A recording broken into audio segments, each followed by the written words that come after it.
After a year on the road, I thought I'd get tired of traveling. The endless clatter of railways, highways, and everything in between.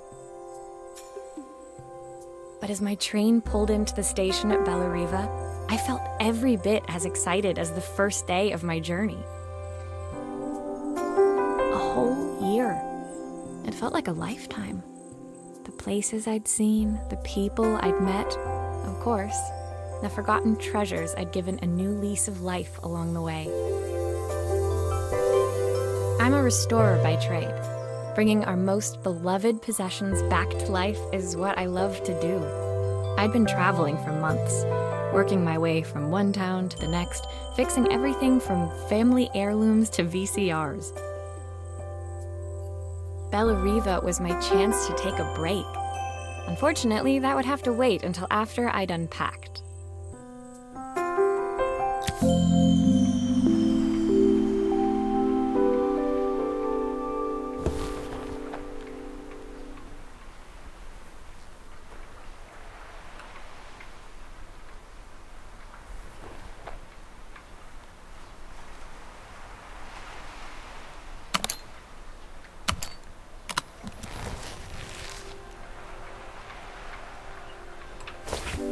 My favorite overalls.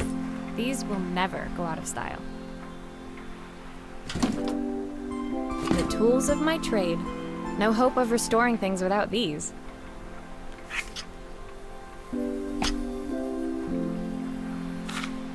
My parents took this after I made my first repair. Seems like a lifetime ago. I'll hand these out once I'm settled in. Fingers crossed they get me some work.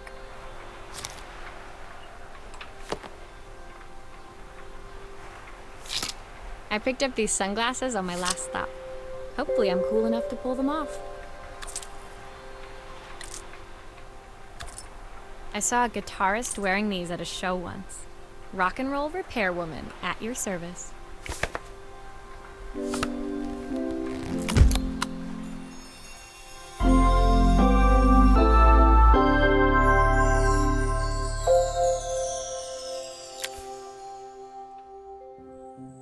Finally, I'd made it to Bellariva. I'd come for the food festival, taking place in a few days' time. After living off TV dinners and instant ramen for the last few months, I was craving a decent meal. Of course, I'd need to earn enough money to pay for it, so I figured I'd head out the next day and find some work. My parents never wanted me to go. They wanted me to stay in their shop and have a simple, stationary life. I knew there was a world out there, beyond the four walls of our antique store, that I had to be a part of. I daydreamed constantly about the weird and wonderful places each of our antiques came from. I loved figuring out their stories, revealing the memories hidden beneath the screws and wires.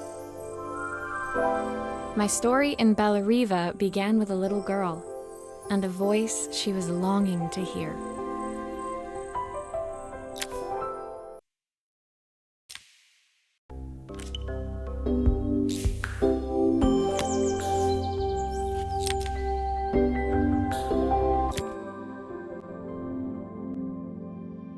It was my first morning in Bellariva, and I couldn't wait to leave my hotel and explore. It was a quiet town, its streets and alleyways basking peacefully in the hot morning sun. In the main square, meanwhile, preparations were underway for the festival in a few days' time. As I handed out my flyers, I wondered what the people of Bellariva would need me to fix. So far, everything here seemed perfect. I was starting to worry I'd made a mistake when I felt someone tapping me on the back. Hi, I'm Izzy. Do you know how to fix things? It was a little girl, maybe 7 years old, who must have gotten hold of one of my flyers. She rummaged around in her backpack until she hauled out a battered red cassette deck.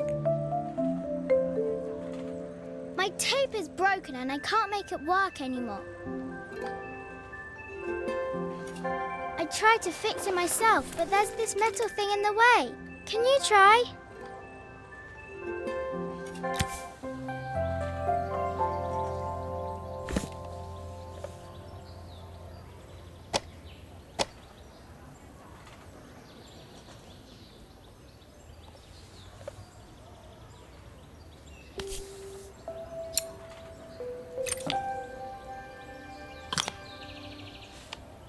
Aha! Those batteries look like they need replacing. Luckily, I have some spares.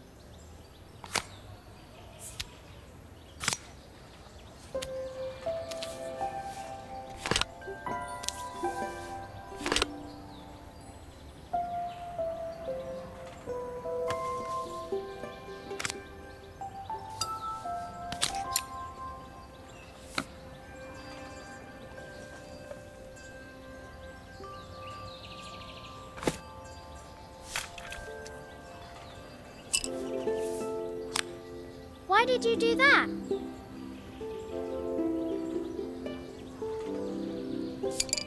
How did you do that? I didn't see.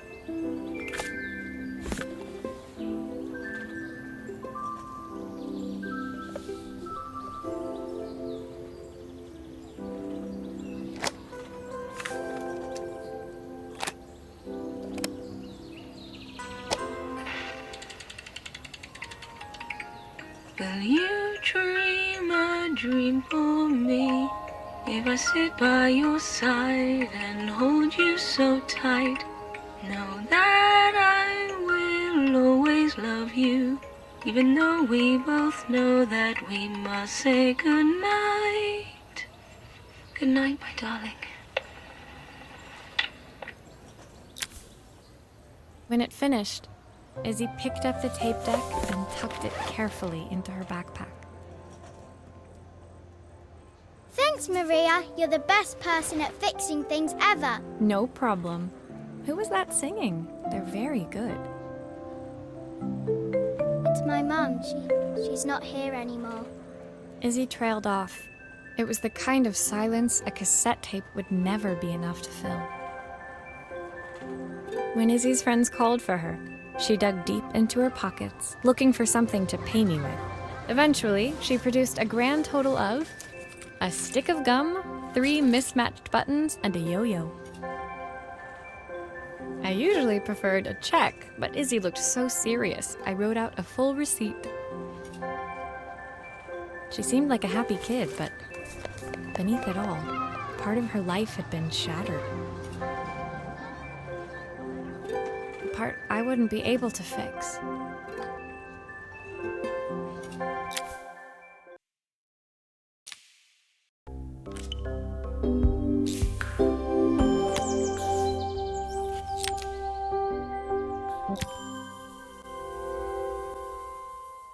My first repair complete, I spent the rest of the day doing small jobs in and around the square. I was exhausted when I got back to my hotel and found a message asking me to make one more visit. The address led me to a quaint little house, a stone's throw from the beach. Bathed in the evening light, it looked beautiful, in spite of its flaking paintwork and chipped tiles. The front door was opened by a harried-looking man, still dressed from a long day at the office. Are you Maria? My name's Joseph. I'm Isabel's father. I'm so sorry she bothered you this morning. Please, come in. I'd like to settle up properly. On the mantelpiece, I saw the remains of a broken statue. Without thinking, I picked up a fragment. Ah, my father's statue. What's left of it, at least. Yet another way I'd have disappointed him. It survived 100 years in this family. But 5 minutes with Isabel and... Do you think you can salvage it?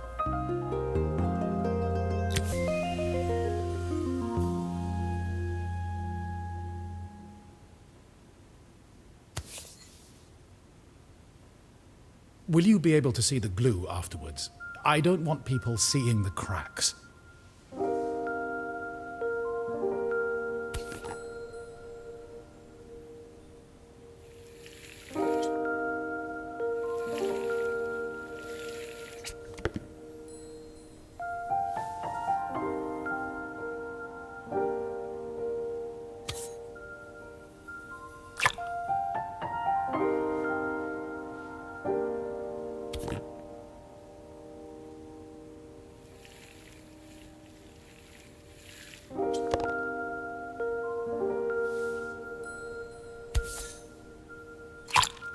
Is this glue really strong enough to hold everything together?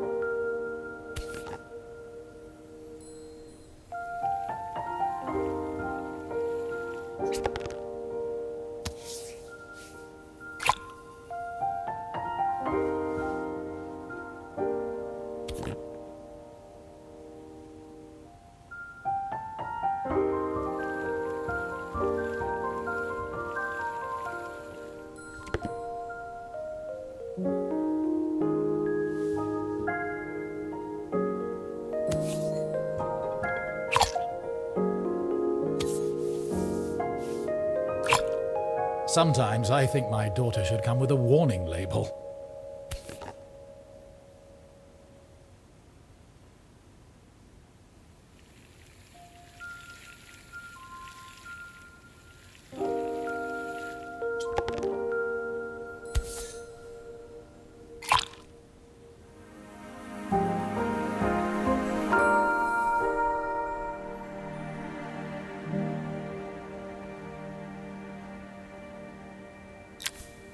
Thank you, Maria. It looks as perfect as it ever did. My father wanted me to make something of myself. He didn't have time for anything less. As Joseph put the statue back on the shelf, it nudged against the family portrait stood proudly next to it. So he was Bellariva's mayor. And that was Izzy's mom. They must both miss her so much. Sorry, I'm a little tired. I've been working late getting things sorted for the festival. There's only a few days to go. Looks like I'll be working late. Again? When I told my parents I wanted to leave, they always found an excuse to be busy, to avoid talking about it. I guess keeping themselves occupied was their way of pretending it wasn't happening. Joseph's work must have been taking up so much of his time. But maybe that was what he wanted. I just hoped he was finding enough time for Izzy, too.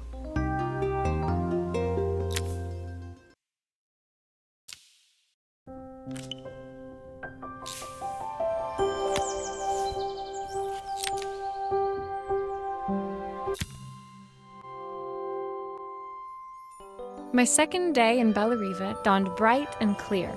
Another beautiful sunny morning. Walking into town, I passed cafes overflowing with customers cradling their morning coffees. I stopped, breathing in the smell of roasted coffee beans and freshly baked pastries. I was about to go inside when the owner of Carmen's, the cafe next door, stopped me. Hello, Maria? Were you here yesterday handing out flyers? I have a job for you. Her place was petite, tucked between its competitors as if hoping they wouldn't notice. Judging by the empty tables inside, though, her potential customers hadn't noticed it either. It's a bit slow today, but we're just getting started. I'm sure it'll pick up soon. As Carmen chatted, she walked over to the counter and returned with an old rotary phone. At least I've got plenty of time to practice my recipe for the festival. It's a new special I've been working on.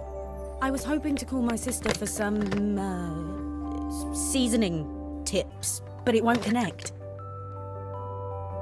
Can you see if you can figure out what's wrong?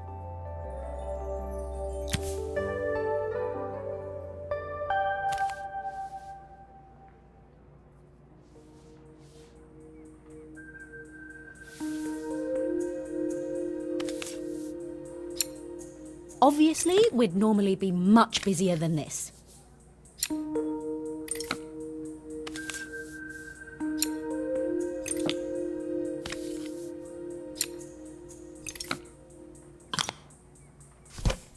You can fix it, can't you? I can't afford to replace it.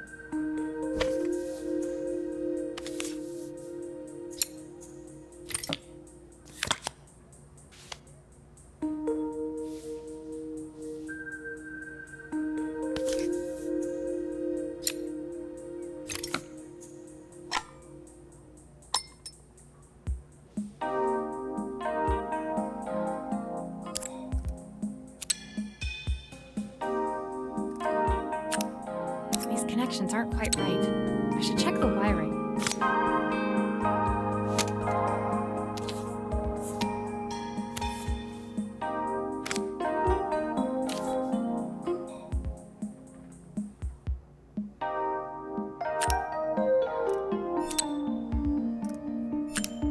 Looks like this new circuit board is all hooked up.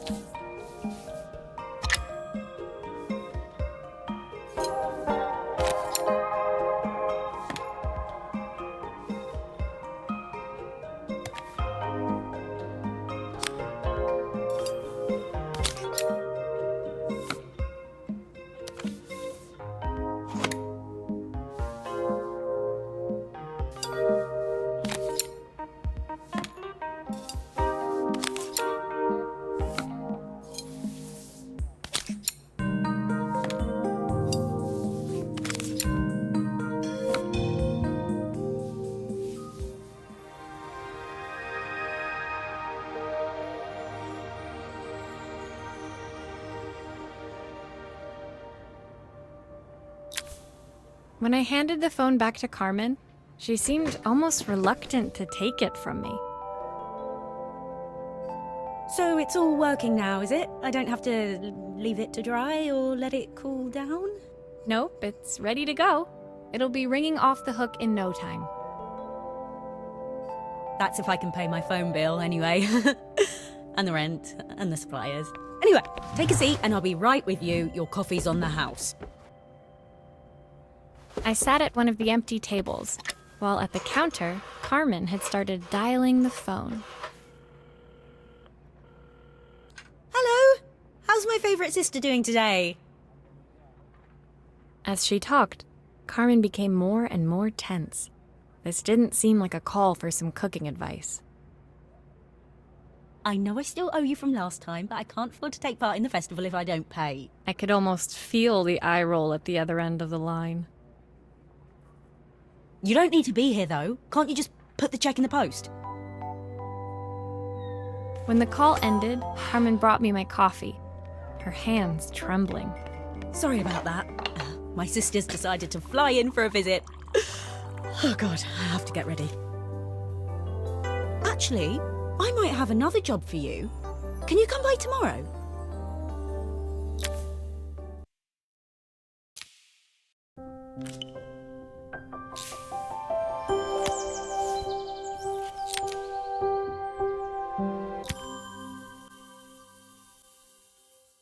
The next day, I'd promised Carmen I'd return to help her get the cafe ready for her sister's arrival. I was about to set out when I received an unexpected call from my hotel's reception desk. Apparently, another guest had asked for me by name. Curious, I took the creaking elevator up to the top floor and made my way to the room number they'd given. I knocked. Are you here about the camera? It's about time. The woman in front of me was immaculate. Not a hair out of place or a crease to be seen. My sister tells me you know how to fix things. I'd usually go to an expert, of course, but in this town... So this was Carmen's sister? The two of them couldn't have been more different. Inside her room, I saw a beautiful reflex camera, any professional photographer's dream. The viewfinder is completely dark. I can't see anything through it at all. I assume you can figure out what's wrong.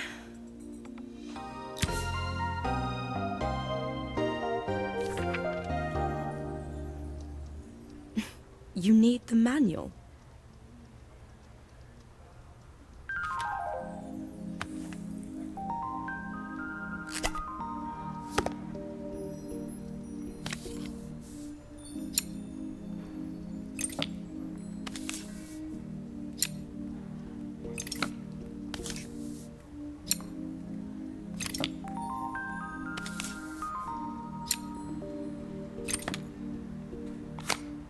I don't suppose you've fixed anything this valuable before.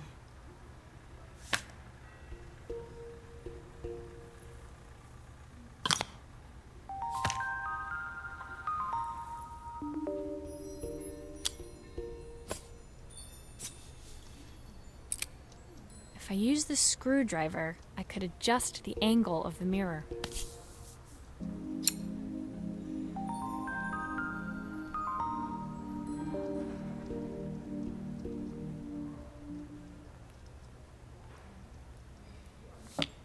Perfect. Now the viewfinder should be working.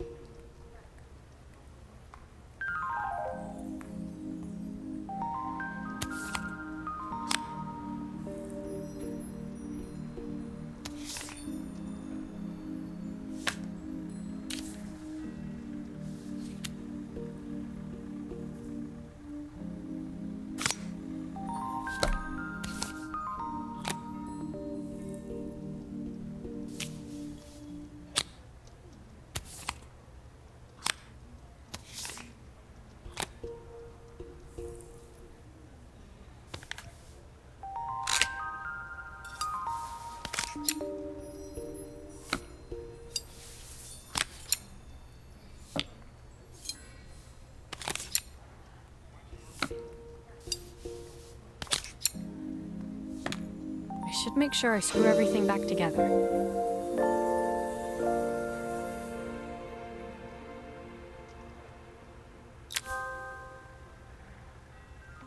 I felt a pang of envy as I handed the camera to Helena.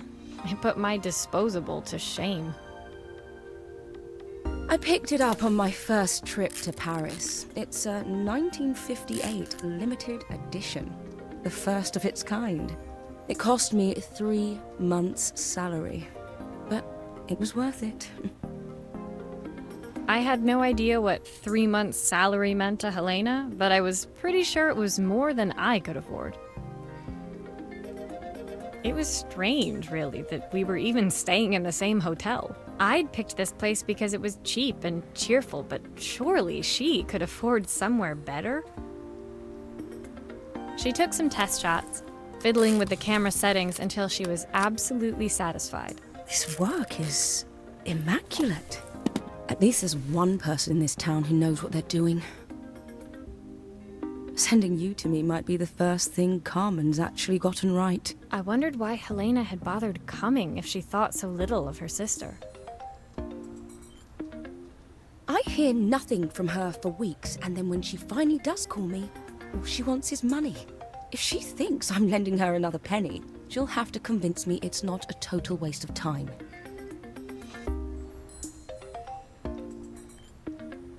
That didn't sound good. If Hurricane Helena was about to hit, I hoped Carmen was ready.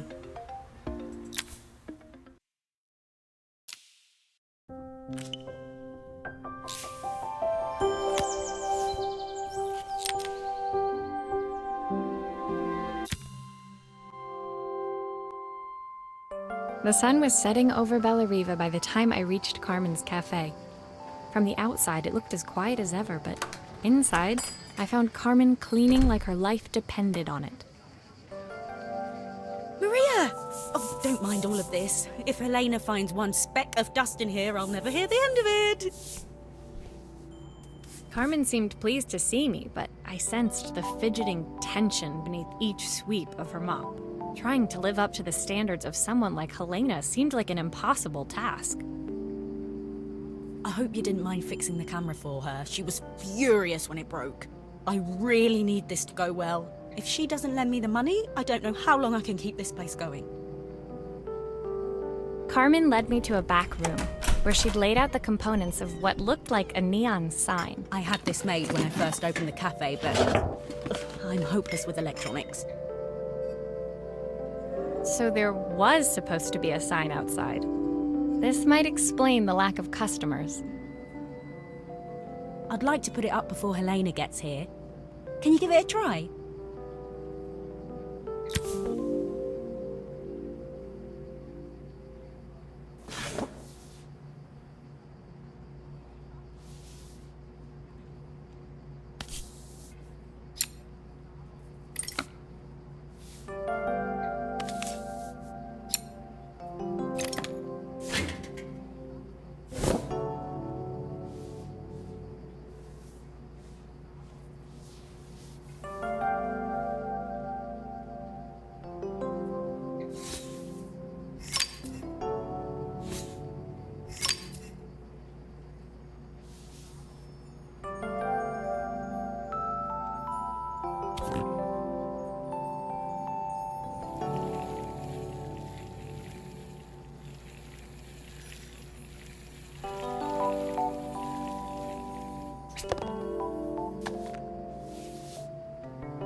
flat? Maybe if it flashes, it'll really catch people's eye. Great idea. I think I have a spare part that could do that.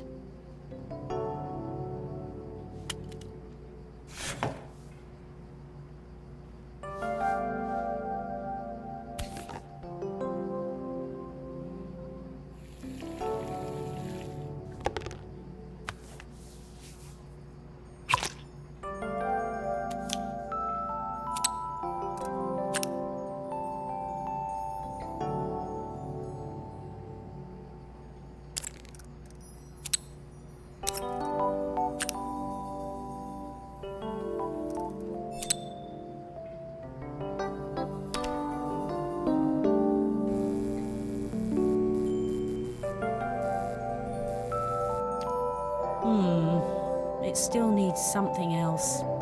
Maybe we can add one of these.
It works!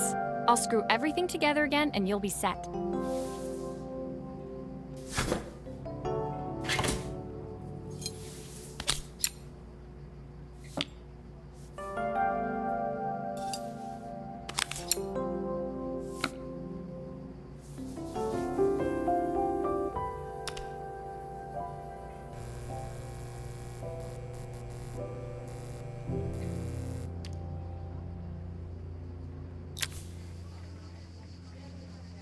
The sign fixed, we headed outside and mounted it carefully over the cafe door.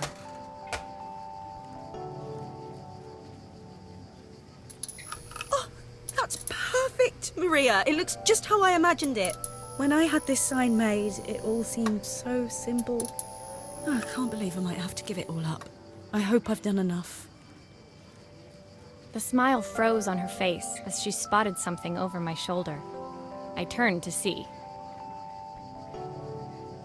Of course, my sister owns the only cafe in this entire town that isn't actually open. For better or worse, Helena had arrived.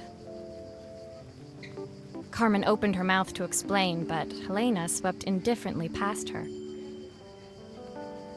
Finally pausing in the doorway, she turned back towards Carmen. The first thing we're doing is getting rid of that hideous sign.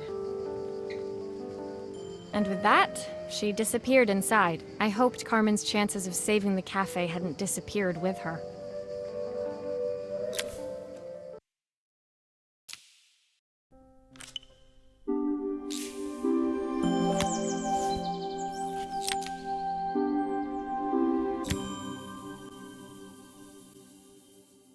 It was the day before the festival, and the whole town was busy getting ready. I had more work than I knew what to do with.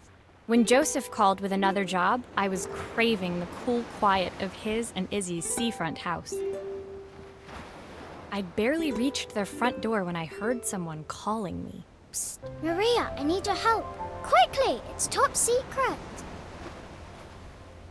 It was Izzy, peeking out from the side of the house. She beckoned for me to follow her. She led me through to a beautiful, unruly garden overflowing with flowers of every color. Nestled among them was a playhouse, its doorway almost completely obscured by a towering rose bush. You have to squeeze past it and breathe in real small, like this.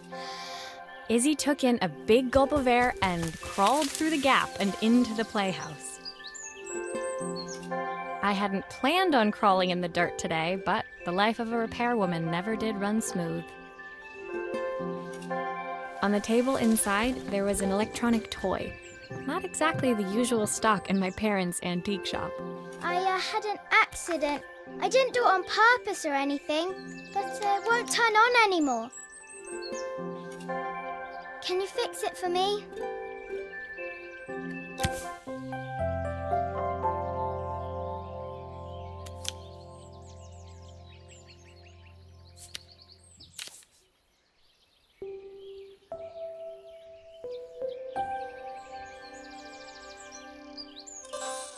Why does it sound so scary?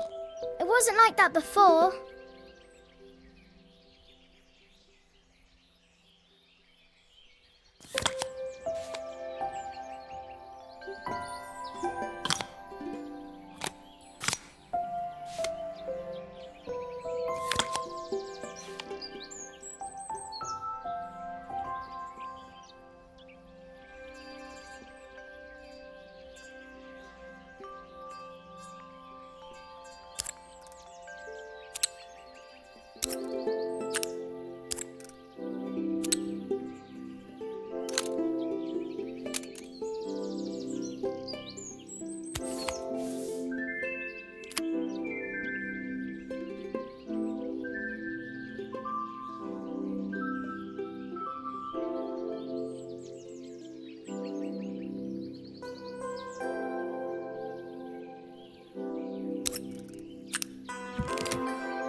Do grown-ups play games as well?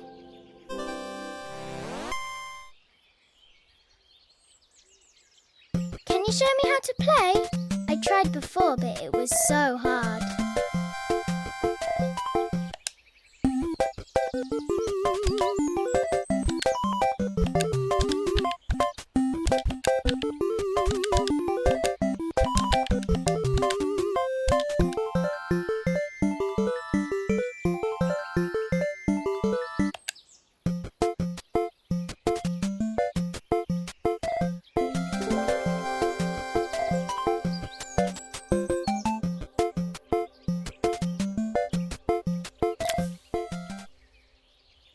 her toy fixed, I watched Izzy retreat into its screen, taking refuge in a 3-inch world of her own. Well, I'd better head inside. Your dad is waiting for me. Please don't tell him about the game. He'll think I broke it on purpose. Why would he think that? Because, well, I kind of dropped it really hard at the wall. Izzy looked down, scuffing her shoes on the worn floor of the playhouse. My dad said I have to go to this stupid festival tomorrow and put on a stupid dress, and I don't want to. All he cares about is working. He never wants to see me unless it's for his job. I'm not going. He can't make me. With that, Izzy dove back through the rosebush and disappeared into the wilds of the garden. She was so young. She couldn't be expected to see that her dad was struggling too. It made me think, had I really tried hard enough to understand my parents' point of view? I was so focused on the adventures ahead of me. Maybe I didn't care enough about leaving them behind.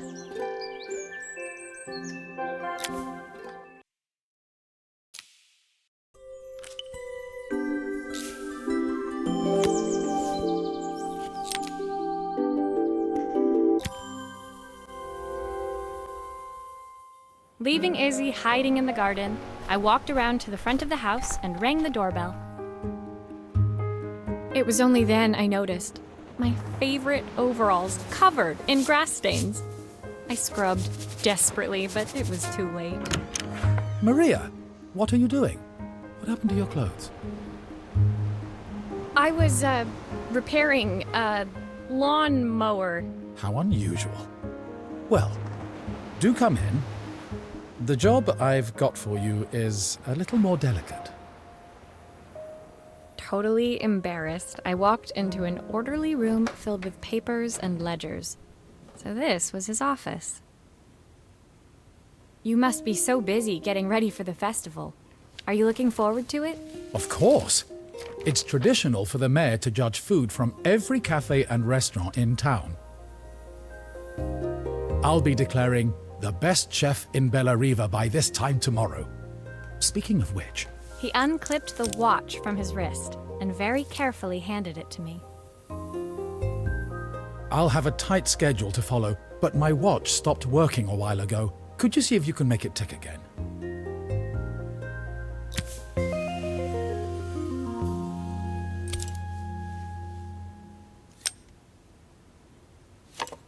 Are you sure it will all fit back together?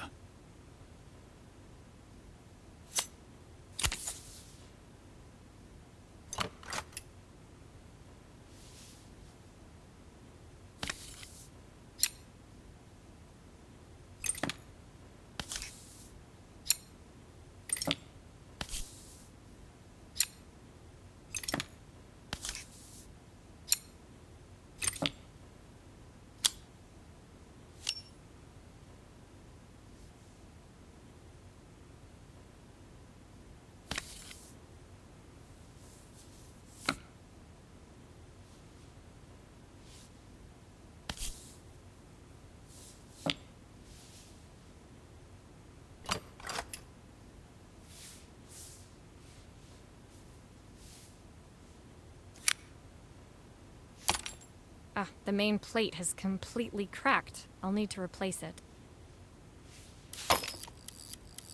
The cogs look good, though. If I'm careful, I can reuse those.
I've not gone a day without this watch since my wife gave it to me.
As I handed the watch back to Joseph, my fingers traced over the engraving on the back. I hoped fixing this was one small way I could help him move forward. I can't believe it's working, Maria. Thank you. My wife was a brilliant woman. Feeling this ticking on my wrist, it makes me feel like she's still here. Watches measure minutes and hours like they're infinite. I didn't know we had so little time. Even with Isabel, I barely see her. And when I do, she acts like she hates me. Just then, the phone rang. Even when he was at home, his work was never done. Sorry, Maria. I have to take this. I'll see you at the festival tomorrow. As I left, I turned and saw him pacing the floor of his office, his watch glinting in the afternoon sun. I hoped its quiet ticking would at least bring him some peace during the busy days to come.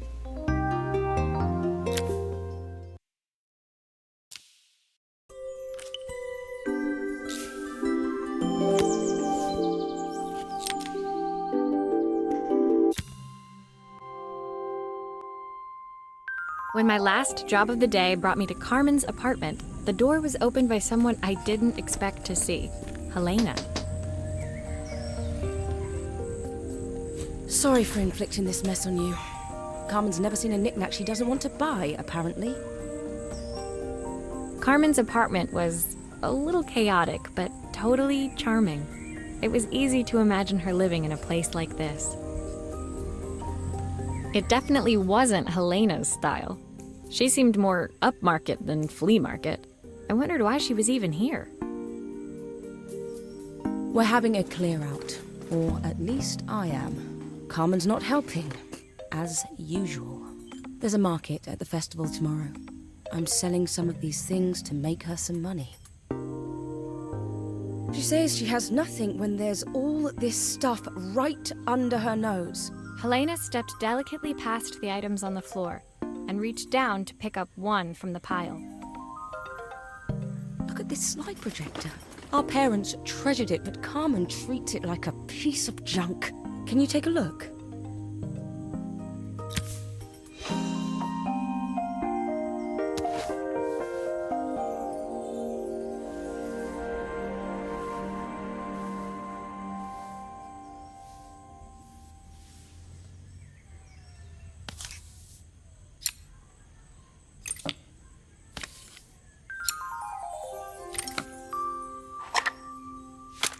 Oh, typical. Carmen's even managed to get a slide stuck in here.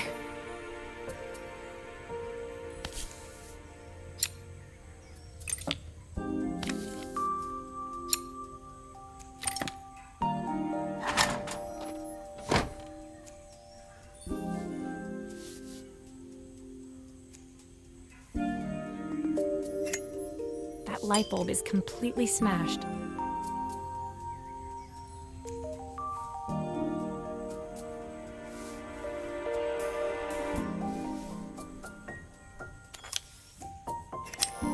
Okay, I'll need to redirect the light to the lens at the top for the projector to work.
I was so excited when I moved to the city.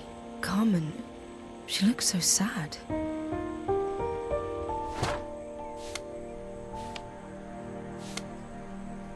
Here's the clicker you'll need to attach. God knows how Carmen broke that as well.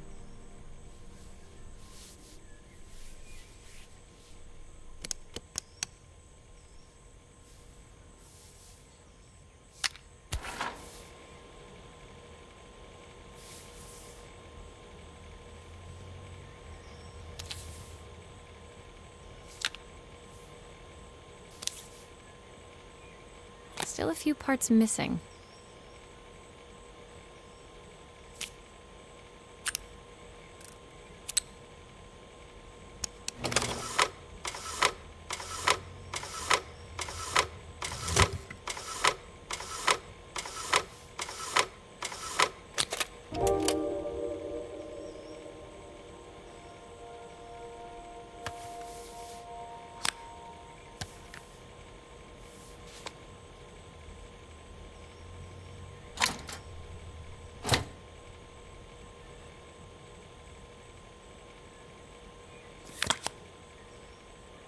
Still a few parts missing.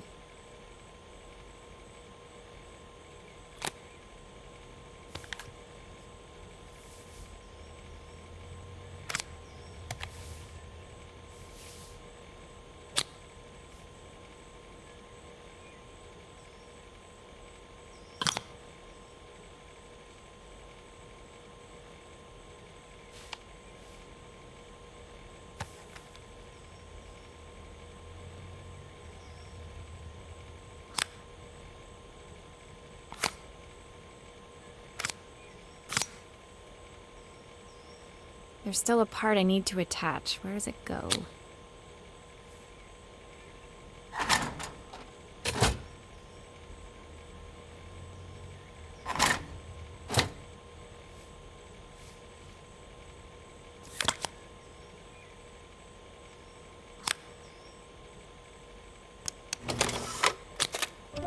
When we were younger, Carmen was always following me around.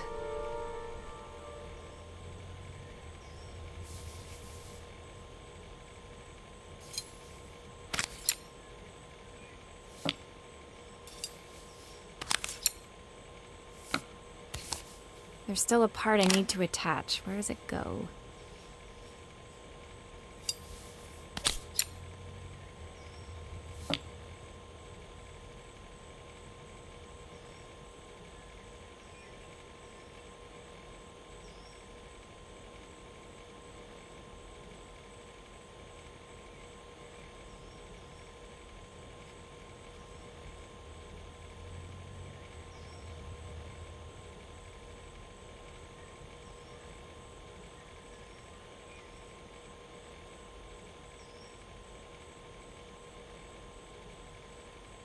think I've missed a screw somehow.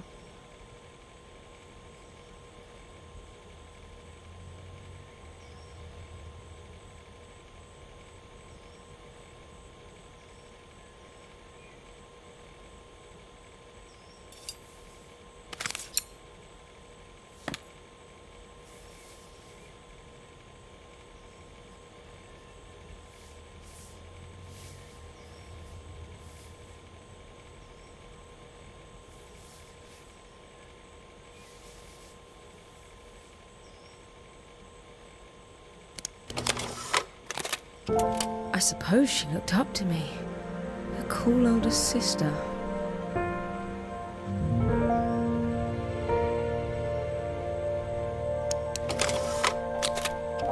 She used to ask me when I was coming home, but I was always too busy.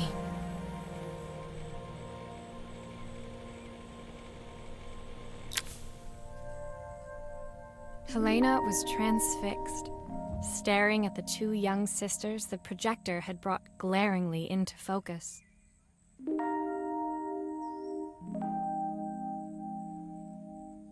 I never meant to let her down. But you haven't, have you? You came all this way just to help with the cafe. Plus the money. That's the problem. There is no money. I lost my job a few months ago.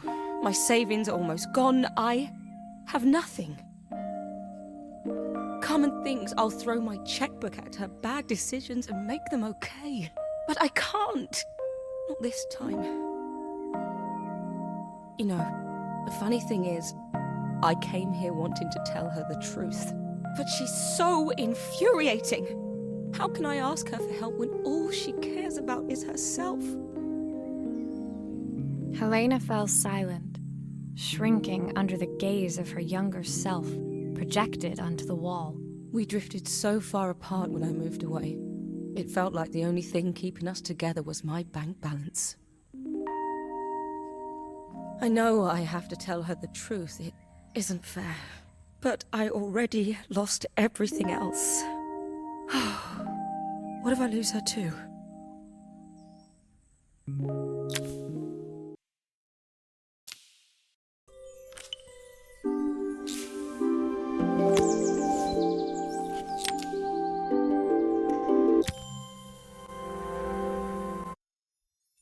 The day of the festival finally came, and after all my hard work, I was ready to put down my tools and pick up a fork.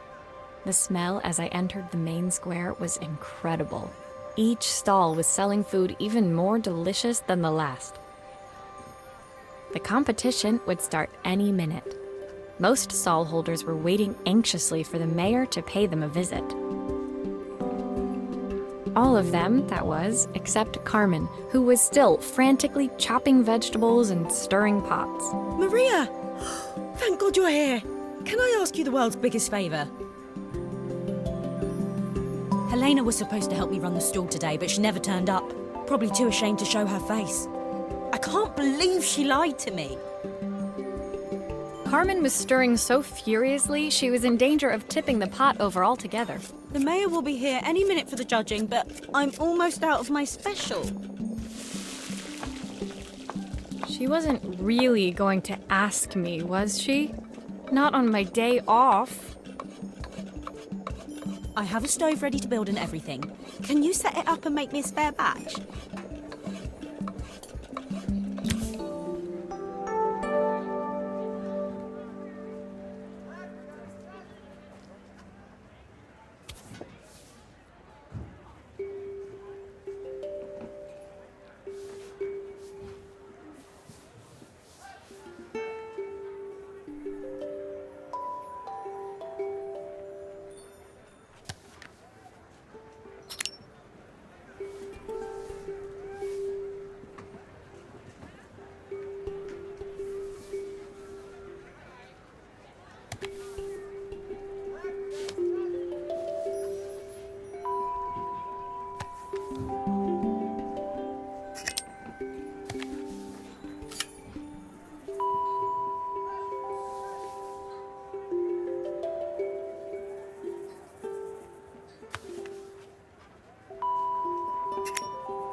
It all fits. Now to light the gas.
I think that pot is really boiling now. Smells great if I say so myself. Here are the ingredients that Carmen's given me. What to add first?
That looks good. I'll scoop a spoonful when I'm ready to serve.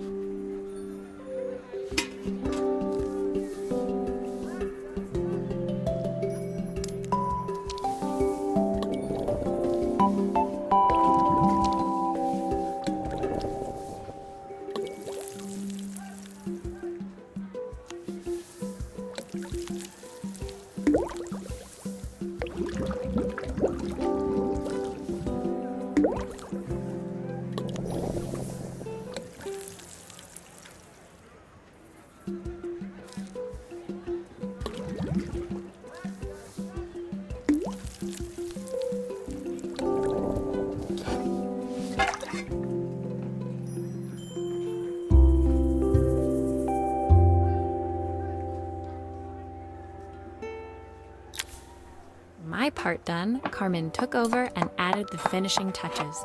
It was just in time. As a moment later, Joseph arrived with Izzy in tow. Carmen anxiously handed them both a serving. That was so tasty. Can I have some more, please? Well, you've certainly earned yourself a loyal customer in my daughter. We have a few more meals to taste, but so far you are one of the best. Good luck. Joseph and Izzy looked so happy together. Maybe the festival was doing them some good after all. Carmen, on the other hand, seemed annoyed. But why, when it had all gone so well? I wish Helena was here to see this. She's so convinced I'll never succeed at anything. She wants what's best for you. She's just not very tactful about it. Yes, I know. Even when I was a kid, she pushed me when no one else did. I just wish she hadn't lied to me. But then, I've asked so much of her over the years. I never stopped to think how much she actually had to give.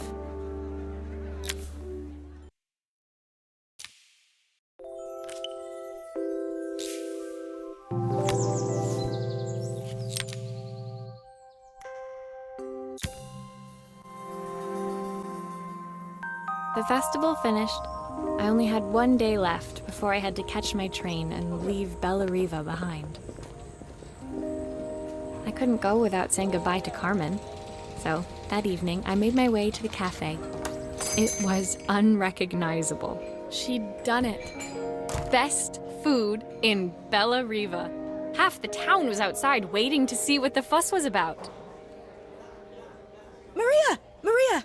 My favorite sous chef. Come on through. It was Carmen, acting every inch the successful cafe owner she deserved to be. Even Helena was there, serving the coffees. This was the last place I expected to see her after yesterday's drama. Carmen led me through to a balcony upstairs, where she brought out an old record player. I found out where Helena was on the day of the festival. She was selling her camera to clear the cafe's debts. But then she didn't have much left for herself. So, I've asked her to come and stay with me for a while. We have a lot of catching up to do. I wanted to give her this, to cheer her up. We listened to it all the time when we were kids. Do you think it has one last tune in it?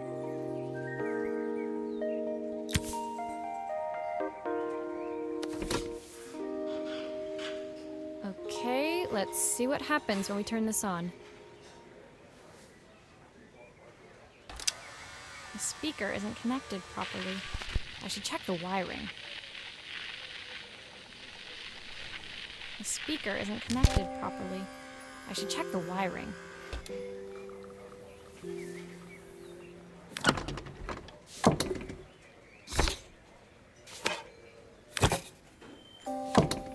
Here's the problem. This wiring isn't connected properly.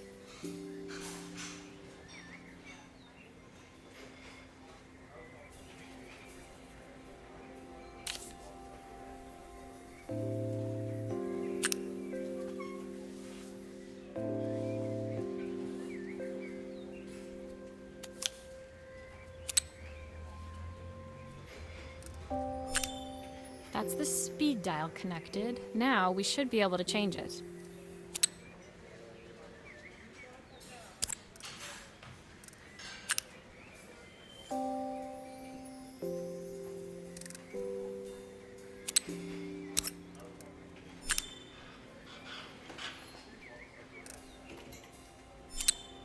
I think that should do it. This record should play beautifully.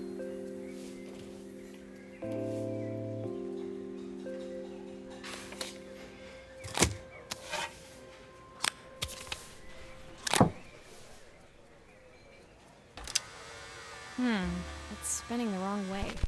How can I get it to play in the right direction? It must be to do with the motor. Let's see if one of these spares can turn things around.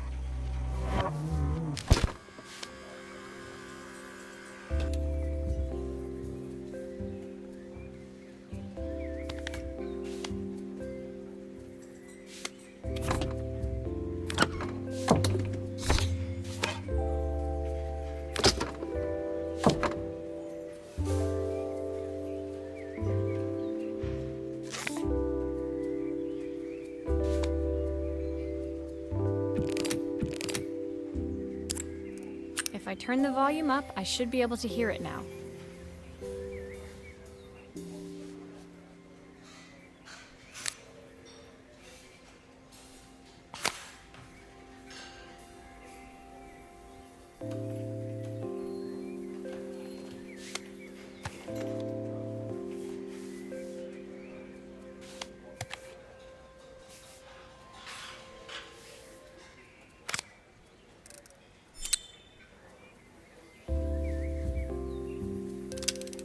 Still a few parts missing.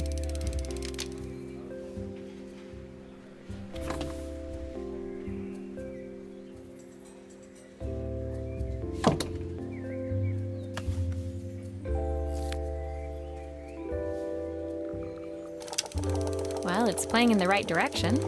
I should check it's turning at the correct speed.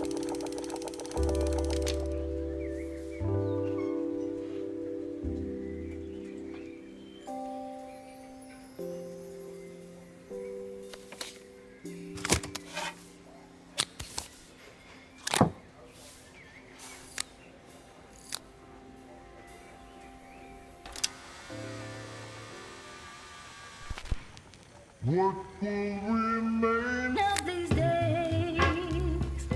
The sweetest words I've ever heard.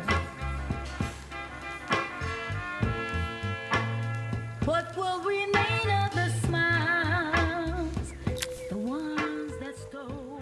The record player's crackling tune must have caught Helena's ear, as she appeared a few moments later. Is that my old record player? I can't believe you've kept it all these years, Carmen. Leaning over the music, they looked just like the young sisters the slide projector had preserved all these years, inseparable once again. Carmen told me about your camera. That was a really generous thing to do. I loved that camera, but I love my sister more. Now it's her time to be the person she wants to be. I'm going to stay here with her for a while. Make up for lost time. Carmen and Helena's relationship wasn't suddenly going to be perfect, but they were both prepared to try.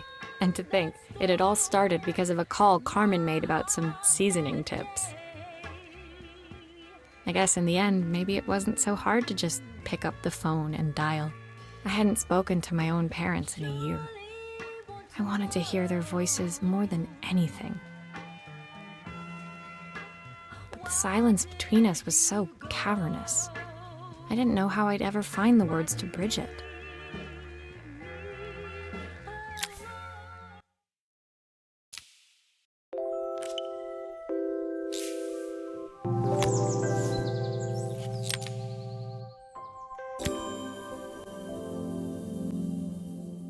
My final morning in Bellariva, I received one last call out to Joseph and Izzy's house.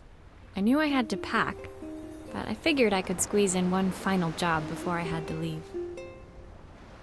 When I arrived, I found Joseph tidying up his wilderness of a garden. The playhouse was already cleared. Inside, I could see Izzy happily testing out her screw-driving skills on the back of her cassette deck. You've made quite the impression. Izzy, tells me she's going to be a repairwoman like Maria. I'm sure she could be anything she wanted if she put her mind to it. She could. She's a brilliant child.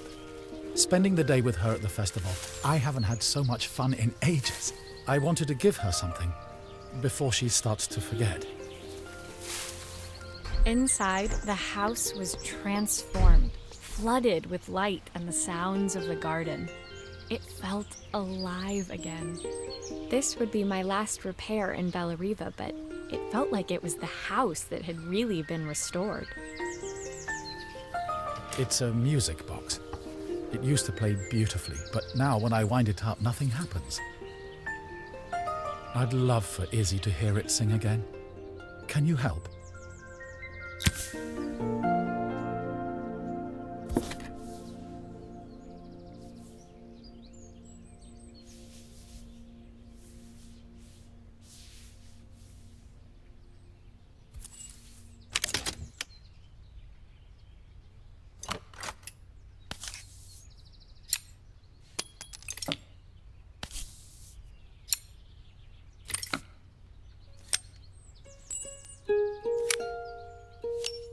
Maria, could you add this family picture of us?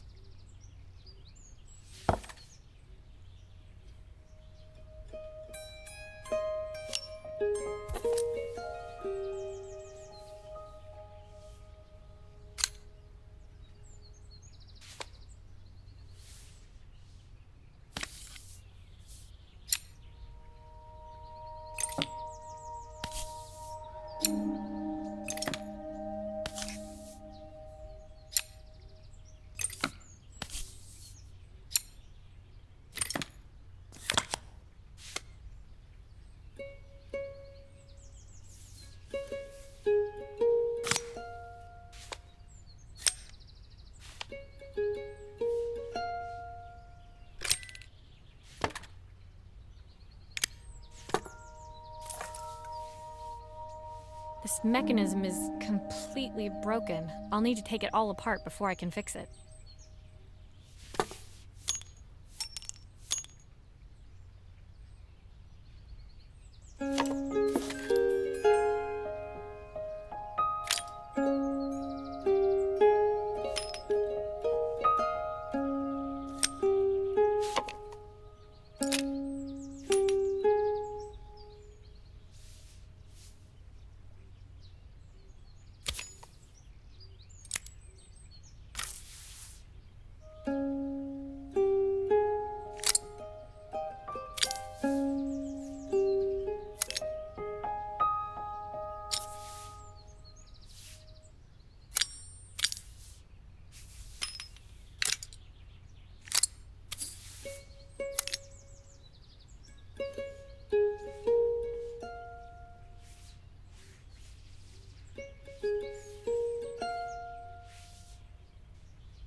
Perfect. The mechanism is good as new.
There's still a part I need to attach. Where does it go?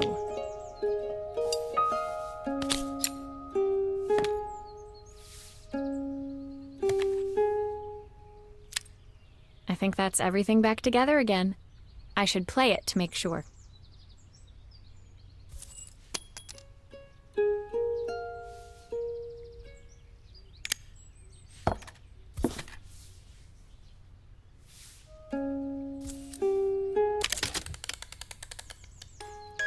My wife used to sing this song to Izzy each night before bed, but I always worked too late to join them. Will you dream a dream for me if I sit by your side and hold you so tight?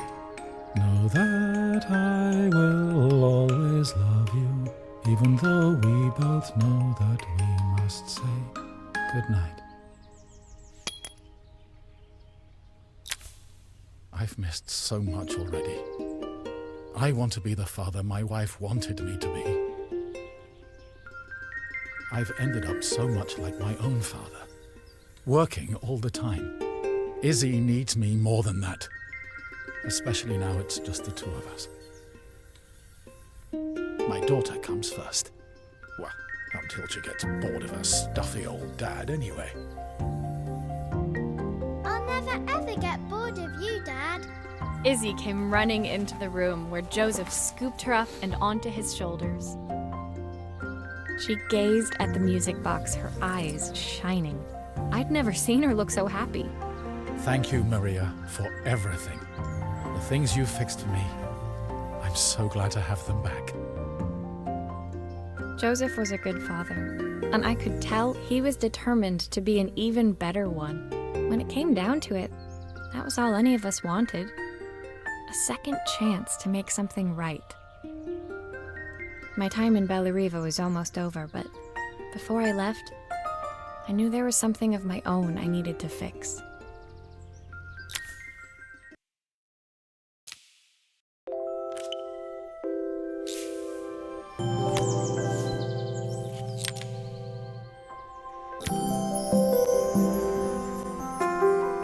My time in Bellariva was almost at an end.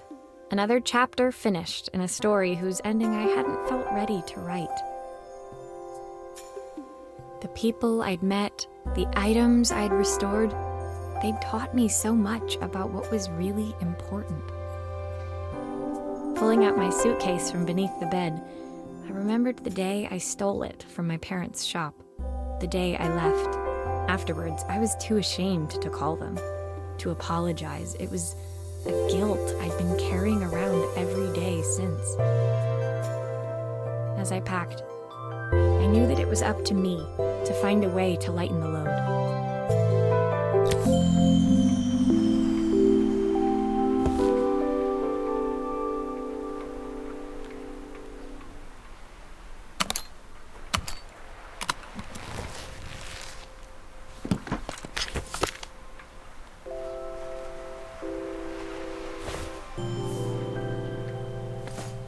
Helena gave me these designer shirts. Not sure I'll pull them off as well as she does. Joseph's idea of light reading for the train. It does look thorough.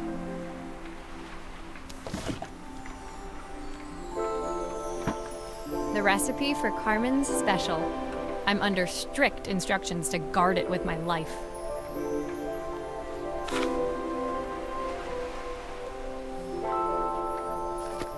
My parents would love Bellariva. Maybe I can convince them to make the trip.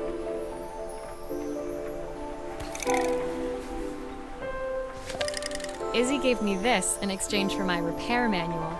She'll be a pro in no time.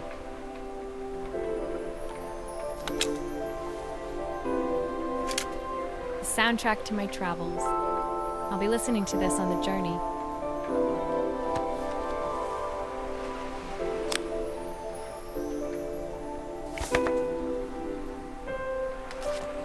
My train ticket. I can't believe it's time to leave Bellariva behind.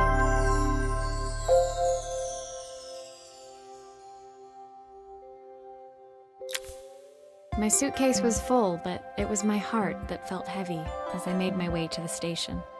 I was sorry to be leaving Bellariva behind, but I hoped that in my own small way I'd made a difference. Helena and Carmen's reunion was possible because they'd learned to overcome their differences. Joseph had realized he shouldn't let his grief or his work get in the way of his relationship with Izzy. They'd each learned to see things from someone else's perspective. Maybe it was time I saw things through my parents' eyes. I knew it would be easier to jump on the next train, put even more distance between us, but I finally felt ready to talk to them.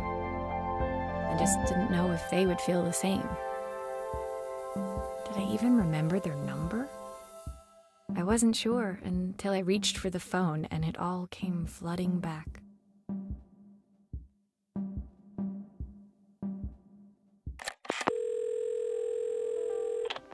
Mom? Dad? Maria? Is that you?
Dear Maria, Carmen here. Sorry I haven't written. The cafe's been absolutely manic since you left. Luckily, I have Helena here to help. You wouldn't recognise her. She's like a new woman. She's always running round, taking orders and making drinks. I even heard her compliment a customer on their outfit. Personally, I draw the line at fluorescent green bowling shirts, but each to their own. It certainly made the customer smile. She misses the city, though. Bellariva's many things, but it's definitely not as chic as she'd like. She said there was a coffee shop near her old apartment where they made coffee with a shape drawn on top. It got me thinking, I'm an award-winning chef. I can figure out how to put a leaf on a cappuccino. A bit of cosmopolitan coffee might be just what Helena needs. Of course, ordering a new coffee machine was the easy part. I wish you could have seen the mess I got into trying to put the thing together.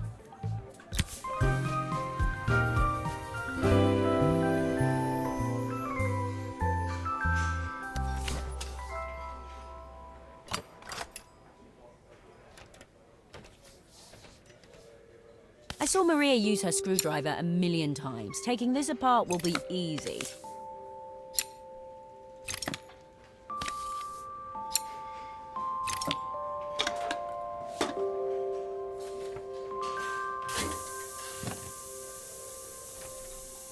These pipes look pretty simple. I should start with them.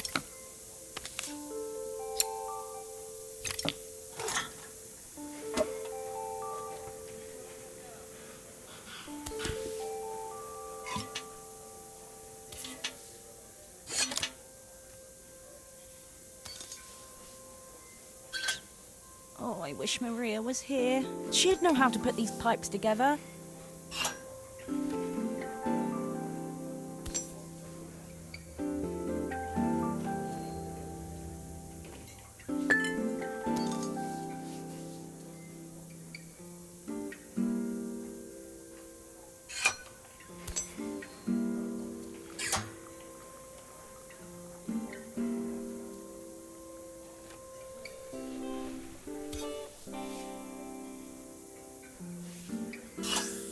That steam doesn't look good. There must be something wrong with the pipes. Finally, no more steam.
I think that's everything. Better test the buttons, just to make sure.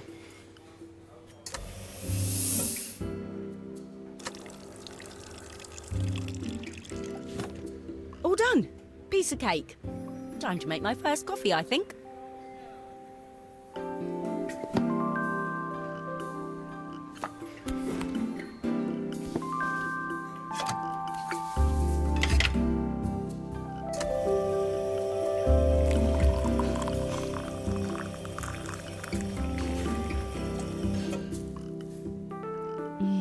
Smells delicious.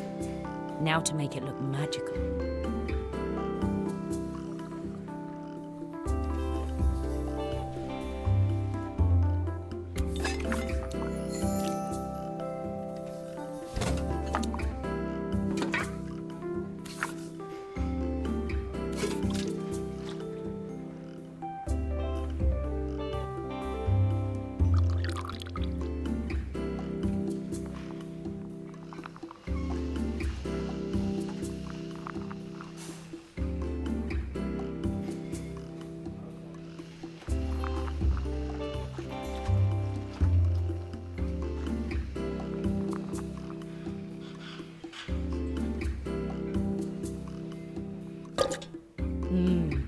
perfect coffee. All it needs is a saucer and a couple of Helena's favourite biscuits.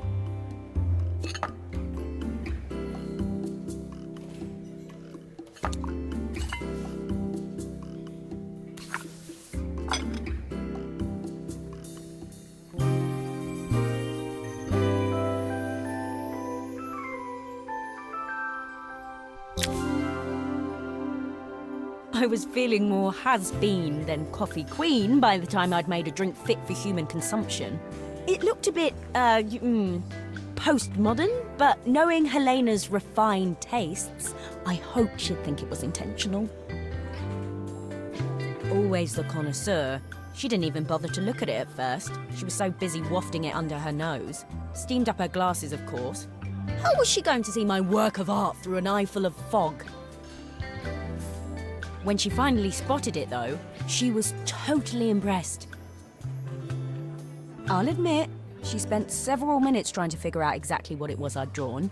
She decided it was probably a horse. Well, what she doesn't know won't hurt her. She was impressed enough to ask for another one. I guess I'll need to get some practice in. The whole thing was such hard work, Maria. I never realised how difficult it was, all that mechanical stuff. It made me realise how much I have to thank you for, so I wanted to say that now. Better latte than never. Hoping you're well. Your friend, Carmen.